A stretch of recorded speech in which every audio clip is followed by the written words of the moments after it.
அப்பா சாதிக்க முடியாத பையன் சாதிக்கணும், அப்பா நான் சாதிக்கிறேன் பண்ணார்ல. எங்கள் அப்பா வந்து ரொம்ப சின்ன வயசுல இறந்துட்டார். சிவராமன் பையன் அப்படின்ட்டு அது ஒரு பெரிய இன்ட்யூஷன்ஸ். ஏன்னா எங்கள் அம்மாவும் டப்பிங் ஆர்டிஸ்ட், கிட்டத்தட்ட 30 வருஷமா ஸ்டில் டப்பிங் பேசிட்டு இருக்காங்க. என் அப்பா ஷூட்டிங் சொன்னா அப்போ நானும் வந்துட பண்ணுவார். ஏய் ஸ்கூலுக்கு போடா, ஸ்கூல் தான் நம்ம முக்கியம். நடிகைகள்லாம் போகும்போது தேவதைகள் ஏதோ வானுலகத்துலேருந்து அந்த தேவதைகள் மாதிரி வருவாங்க. அந்த பிரமிப்பாக இருக்கும். அந்த மாதிரி நடிகர்கள் பார்க்கும்போது ரொம்ப அப்படி இருக்கும். அவளை தொட்டு பார்த்துட மாட்டோமான்னு தோணும். அவங்க ஒருத்தர் தலைமையில ஏறி இல்லை போகலாம். அது மாதிரி நாங்களாம் ஏறி போயிருக்கோம். ஒரு வாட்டி ஏறி குதிக்கும் போது சட்டை கிழிஞ்சி, பின்னாடி சட்டை கிழிஞ்சிச்சு. படம் ஃபுல்லாக த்ரோட்டாக தலைவர் கூடவே நான் சேர்க்க முடியாது அப்பா பண்ணியிருந்தாங்க அவர் கூட. அப்படியா சிவம்சன் சொன்னா நல்லா ஓடுற படத்தை பார்த்துட்டு அந்த டீமையை பாராட்டுவார் ரஜினி சார் கேரக்டர். அப்புறம் ஃபர்ஸ்ட் சீனே வந்து எனக்கு கூட ஃபைட் சீன் தான். பீட்டர் கெயின் தான் ஃபைட் மாஸ்டர், போட்டு புழிஞ்சு எடுத்துட்டாரு. சார் இவ்வளோ வருஷம் வந்து சினிமா துறையில் இருந்திருக்கீங்க. முதல்ல ஒரு தூண்டுதல் அப்படிங்கிறது இருக்கும்ல, சினிமாவுக்கு வரணும் அப்படிங்கிறது. அப்பா இருந்திருக்காரு, பட் சில பேர் வேற ஒரு பிரான்ச்சஸில் போயிடுவாங்க. பட் உங்களுக்கு அப்பானால இதில் வரணும் அப்படின்னு தோணுச்சா இல்லை எப்படி சார்? இந்த சின்ன அந்த பழைய படம்லாம் பார்த்துருப்பீங்கள்ல, அதாவது அப்பா சாதிக்க முடியாத பையன் சாதிக்கணும், அப்பா நான் சாதிக்கிறேன் பண்ணார்ல, அந்த மாதிரி தான் சின்ன தூண்டல். ஏன்னா எங்கள் அப்பா வந்து ரொம்ப சின்ன வயசுல இறந்துட்டார். 43 வயசு இறந்துட்டார். லாஸ்ட்டு வந்து அவர் முற்றுகை படம்னு சொல்லிட்டு ஆபாவனம் சார் டைரக்ஷனில் பண்ணார். பெரிய ஆர்டிஸ்ட் எங்கள் அப்பா. அது வந்து அவரால் அவருடைய கனவு எவ்வளோ வந்திருக்கும். 43 வயசுலனா சினிமாவிலாம் 43 வயசுக்கு மேலே தான் எல்லாருமே பெருசாக சைன் ஆவாங்க. அந்த டைமில் இறந்துட்டார். அதுக்கப்புறம் நான் காலேஜ் படித்து, ஸ்கூல் படித்து, காலேஜ் படித்து அப்படி வந்தோன்னா எனக்கு அப்பாவுடைய இடத்துக்கு போய் நம்ம சாதிக்கணும், சிவராமன் பையன் அப்படின்ட்டு அது ஒரு பெரிய இன்ட்யூஷன்ஸ். அதுதான் அது மட்டும் இல்லாமல் உள்ளுக்குள்ள அந்த சினிமா ரத்தம் தானே ஓடுது, அது வேற எங்கே ஓடும். ஏன்னா எங்கள் அம்மாவும் டப்பிங் ஆர்டிஸ்ட், கிட்டத்தட்ட 30 வருஷமாக ஸ்டில் டப்பிங் பேசிகிட்டு இருக்காங்க. அது கலை ரத்தம்னும் போது எதாவது அதனால எவ்வளோ அடி வாங்கினாலும் உள்ளுக்குள்ளேயே ஓடிட்டே இருக்கும் சினிமாவில். அப்பாவே மெயின் இன்ட்யூஷன்ஸ். ஓகே, ஆனால் அப்பா சக்ஸஸ் ஆகலைன்னு எங்களால் ஏற்றுக்க முடியாது.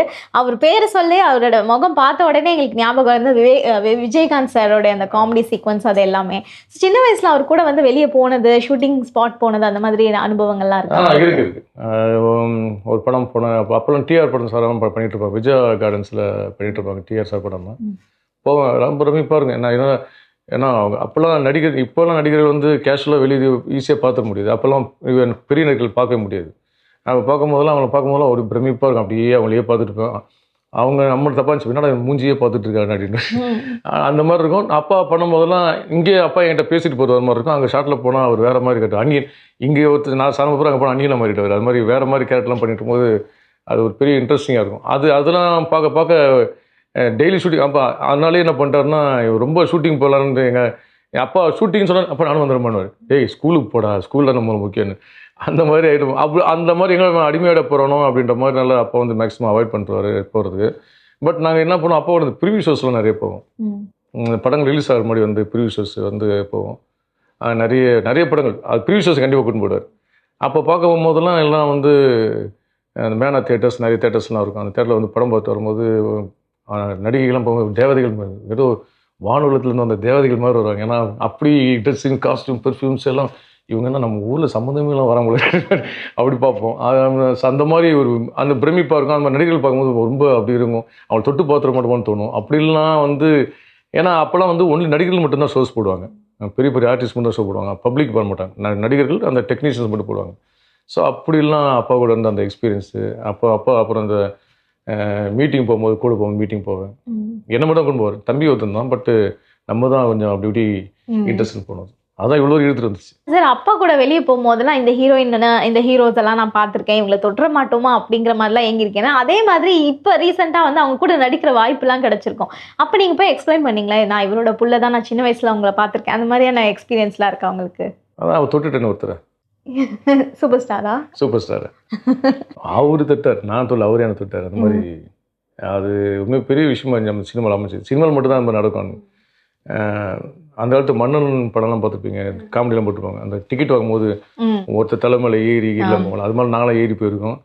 வேலியெல்லாம் தாண்டி குச்சிருக்கோம், சட்டையெல்லாம் கீழ்ச்சிருக்கேன். அந்த மாதிரி ரஜினி சார் படத்துக்கு லாட்டரி டிக்கெட்லாம் தூக்கி அடிச்சிருக்கேன். ஸோ அவ்வளோ பயங்கரமான ஃபேன்ஸு.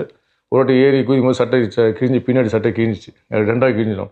அப்புறம் உட்காந்து வீட்டில் போனால் அம்மா தான் அப்பாவோட சுடி முடியும், அம்மா திட்டுவான்னு சொல்லிட்டு ஸ்டாப்ல வச்சுட்டு தெரியாமல் போய் அப்படியே போயிட்டு இருந்து அப்புறம் அடுத்த துவைக்கும் போது தான் தெரியும் அப்போ திட்டுவாங்க. அந்த மாதிரி ரஜினி சார்லாம் பயங்கர ஃபேன்ஸாக இருந்து இன்னைக்கு அவருக்கு கூட போய் ஃபஸ்ட்டு பேட்டை படத்தில் கமிட் ஆனேன். Beautiful experience. அதுவும் கிட்டத்தட்ட ஒரு லட்டு தின்னு ஆசை அந்த மாதிரி நான் 2 லட்டு தின்னு ஆசை மாதிரி. ஏன்னா டார்ஜிலிங் ஷூட்டிங் பிளேஸ் டார்ஜிலிங்கு. படம் அதுவும் படம் ஃபுல்லாக த்ரோட்டாக தலைவர் கூடவே அவர்கிட்ட போய் அப்பா பற்றி சொன்னால் நான் சேர்க்க முடியாது அப்பா பண்ணியிருந்தாங்க அவர் கூட. அப்படியா சிவம் சொன்னோம் ரைட் ரைட் நல்லது அப்பா பார்த்து அப்படின்னு அப்பாலாம் கூட பண்ணியிருக்காரு. ரைட் நீங்கள் என்ன பண்ணிட்டுருக்கீங்க? முண்டாசு முண்டாசு பண்ணியிருக்கீங்களா? ரைட் ரைட் அந்த மருமாமா கேட்டேன்.